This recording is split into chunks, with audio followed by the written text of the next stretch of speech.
Imagine contagious disease so deadly it kills 150 to 200 million people in the span of a few years in the United States. This would approximate the total lives lost in the Black Death of the 14th century in Europe. Only now, Los Angeles, New York, Minneapolis, Chicago, and all the large metropolitan cities would be burning with urban decay and human death in the streets. A modern version of the bubonic plague would be much worse than medieval times, I believe, spreading around a world that is more global dependent and ever more exponentially increasing in urban populations and human contact and contact with animals. I studied the Black Plague voraciously at the onset of COVID-19. Many unsettling thoughts occurred to me as, looking at the past, I found clues to what may lie ahead, especially with globalization and the growing rise of human interdependence. A dependence is arguably much more significant than it ever was in the Middle Ages, back when the bubonic plague wreaked such havoc on the people, killing in some estimates 30 to 60% of the total population. I then believe it is prudent, along with most in the mainstream scientific community, along with 71% of the population, to use social distancing and masks and be strictly adherent to them, if not just for COVID-19, but for the future. Almost certainly, more virulent strains are bound to come. I will, in this speech, demonstrate the problem of being unprepared for a large-scale pandemic. I'll show the causes of the problem and try to find a solution for avoiding a mass mortality event like the Black Plague of the 14th century. Much of the world is already connected by the internet or cell phones. In fact, 60% of the world is connected by the internet. With that number growing every year, not only are we becoming more and more connected by the internet, but the population on Earth is growing at a rate of 100 million people per year. And in 2018, the global international tourism reached record highs with 1.4 billion international travelers. So not only are we growing in size, but we're also growing in connectivity. Not only are we growing in interaction between ever and ever larger groups of people and also animals, we also vary greatly in our immunities and interactions to different bacterial and virus strains. For example, the bacterium that caused the Black Plague was called Yersinia pestis.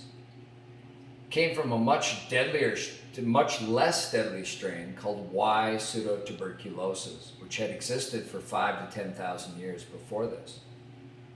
The reason the Black Plague was so much more deadly than its counterpart is because of mutation. Because of mutation, it was able to affect the lungs, and also because of a second mutation, it was allowed to penetrate the blood and into the lymphatic system, causing in effect almost immediate death and almost 100% mortality rate. In other words, first the plague grew deadly, then it found a way to spread more easily from flea to human. That's the problem with contagions. They can be innocent at first and then mutate, say by some simple mutation brought on by a protein strain and a different introduction of that variation, and then a deadly version that suddenly takes on the toxicity of, say, a furry little creature manifesting into a deadly gremlin from the addition of simple H2O. How then do we try to contain this genie before it leaves the bottle? How do we get to it before it becomes a deadly pandemic that most definitely, if not before an asteroid or a nuclear event, would most definitely wipe out a good part of the world's population? Well, few solutions. Distancing and intelligent prevention are some of the best solutions to a possible apocalyptic scenario I laid out before you. Social distancing and not only an actual physical distance, but possibly more protective nationalism, both cyber and biological. For instance, when the beginning of COVID-19 began, I believe that there was many bad attempts or botched attempts, lies, and possible mistruths being spread, which caused the shutdown of the borders with China to begin much later than it should have. The COVID-19 virus could have been one that could have been prevented with much better and much more preventative measures along the border.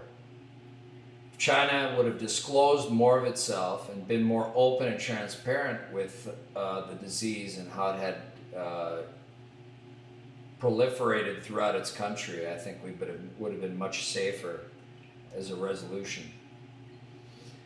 So, therefore, better contagion awareness, very important, and contingencies, along with preventative measures, rather than the so often used reactive measures, I think we have failed to create a more robust plan for faster quarantine.